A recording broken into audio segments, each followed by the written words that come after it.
मित्रांनो, बाळासाठी आई हे इर्रिप्लेसेबल आहे. म्हणजे त्याची तुलना होऊ शकत नाही किंवा आई नाही, तर बाकी कोणी त्याची जागा घेऊ शकत नाही. काही कारणामुळे बाळाला जर आई नसेल आणि त्याच्याऐवजी आपण कुणाला पगार देऊन कामाला ठेवलं किंवा मावशी असेल, आजी असेल, अशा प्रकारे आपण जर ती कमतरता दूर करायचा प्रयत्न केला, तर ते होत नाही. म्हणजे ह्याला पर्याय नाही. आईला पर्याय नाही लहान बाळासाठी. त्याप्रमाणे घरी स्वयंपाक करायला पर्याय नाही.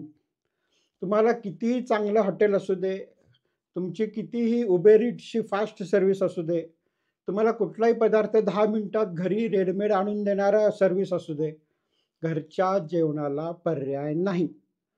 त्याच्यामुळे जेव्हा तुम्ही तुमच्या आरोग्याचा विचार करता, तेव्हा स्वतः घरी तयार करून खाणं हा सगळ्यात चांगला प्रकार आहे, स्वस्त प्रकार आहे आणि मुख्य म्हणजे त्याला पर्याय नाही.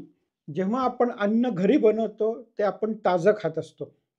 हॉटेलमध्ये किंवा बाहेरून आणलेलं अन्न किती दिवसापूर्वी किंवा किती तासापूर्वी बनवलंय, ह्याच्यावरती आपला कुठल्याही प्रकारचं नियंत्रण नसतं.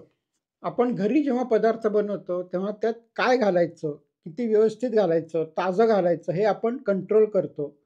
बाहेर तो पदार्थ ताजा असेल का? चांगल्या क्वालिटीचा असेल का? त्यात प्रिझर्व्हेटिव्हज असतील का? त्यात केमिकल्स असतील का? ह्याच्यावर आपण काहीही करू शकत नाही.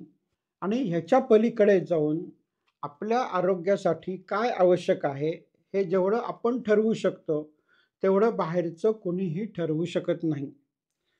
त्यामुळे हॉटेलमधून खाणं किंवा बाहेरून खायला मागवणं हे महिन्यातून एखाद दुसऱ्या वेळेस जास्तीत जास्त ठीक आहे, तेवढंही नाही पाहिजे. परंतु रोज बाहेरनं काहीतरी मागवायचं किंवा महिन्यातनं एक 10-15 वेळा मागवायचं किंवा बाहेर खायला जायचं. हे जर प्रकार तुम्ही करत असाल, तर ते ताबडतोब बंद करा. ह्याची मी तुम्हाला 100 कारणं देऊ शकतो, की घरी पदार्थ बनवणं का आवश्यक आहे.